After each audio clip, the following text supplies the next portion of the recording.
सुप्रभात बच्चों, हम कक्षा 8वीं में उपसर्ग का अध्ययन कर रहे हैं। उपसर्ग का अध्ययन हम कर रहे हैं।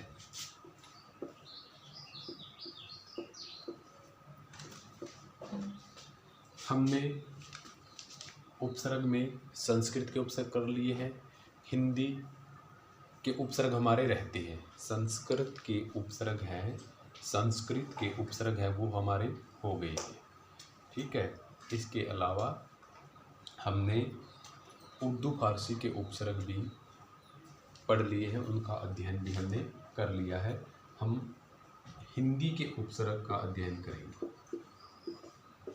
हिंदी के उपसर्ग,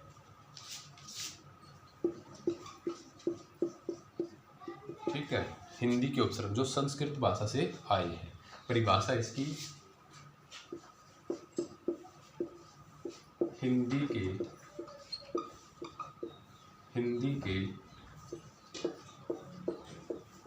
उपसर्ग को हम तद्भव उपसर्ग भी कहते हैं। तद्भव क्यों कहते हैं? क्योंकि ये संस्कृत भाषा से परिवर्तित होकर आ गए हैं। ठीक है, संस्कृत भाषा से परिवर्तित होकर आ गए हैं। जैसे संस्कृत में सर्प था, सर्प, ठीक है, ये क्या है? संस्कृत भाषा का शब्द है। हिंदी में क्या हो गया? सांप। क्या हो गया? सांप। ठीक है, ऐसे ही हिंदी के उपसर्ग संस्कृत भाषा से आए हैं। ठीक है, फिर आगे लिख देंगे हम,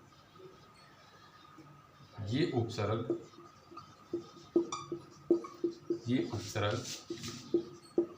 संस्कृत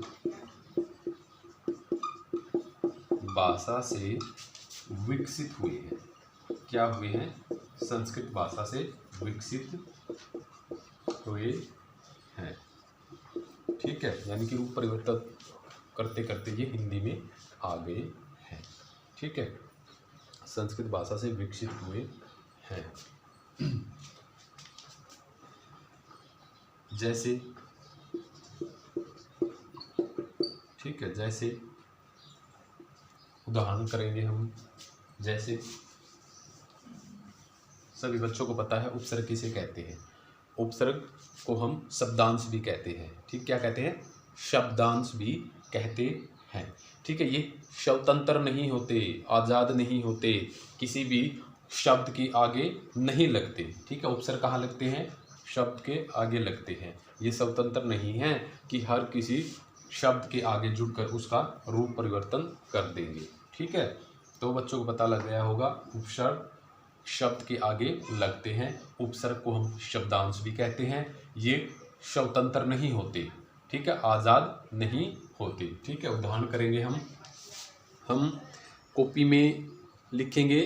ठीक है, यहाँ पर तो हम उपसर्ग लिख लेंगे, उपसर्ग। ठीक है, उदाहरण ले लेते हैं यहाँ पर।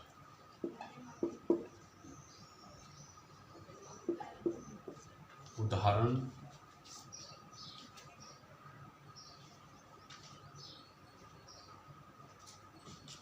ठीक है,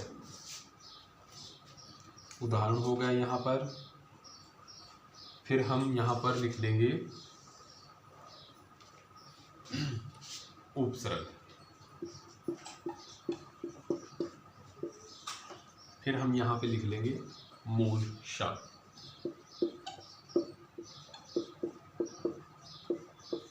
ठीक है, और यहाँ पे लिख देंगे शब्द निर्माण। क्या लिख देंगे? शब्द निर्माण या शब्द। यहाँ पे लिख देंगे शब्द निर्माण, शब्द निर्माण। ठीक है, ऐसे हम कॉपी में फॉर्मेट बना लेंगे।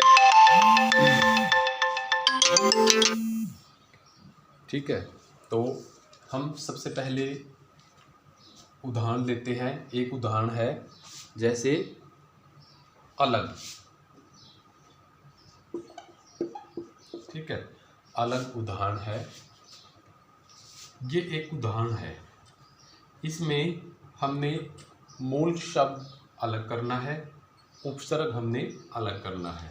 ठीक है, तो इसमें ए है, उपसर्ग है। क्या है? उपसर्ग है। ए इसमें उपसर्ग है। ए इसमें उपसर्ग है। मूल शब्द क्या बच गया इसमें? लग। ठीक है, और जब ए उपसर्ग मूल शब्द यानी कि ए के प्रारंभ में यानी कि शुरू में लग जाएगा, जुड़ जाएगा, तो एक नए शब्द का निर्माण होगा।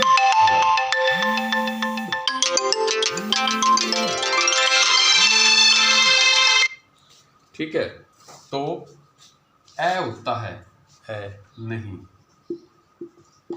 या निषेध, अभाव भी इसको हम कह सकते हैं, अभाव। ठीक है, लग क्या होता है? लग जाना। ठीक, कोई रोग लग गया है। ठीक है, हिंदी अर्थ है कोई रोग लग गया है, या हम यह कह सकते हैं कि किसी व्यक्ति है, ठीक है, कोई विद्यार्थी है, अपनी पढ़ाई पूरी करके वो नौकरी लग गया है। लग, सभी विद्यार्थी हैं, उसका हिंदी अर्थ जानते हैं कि लग है, उसका हिंदी अर्थ क्या है? लग यानी कि लग जाना। ठीक है, ए होता है नहीं, निषेध या अभाव। ठीक है, अब लग जो मूल शब्द है, इसके प्रारंभ में ए है, उपसर्ग जोड़ दिया है।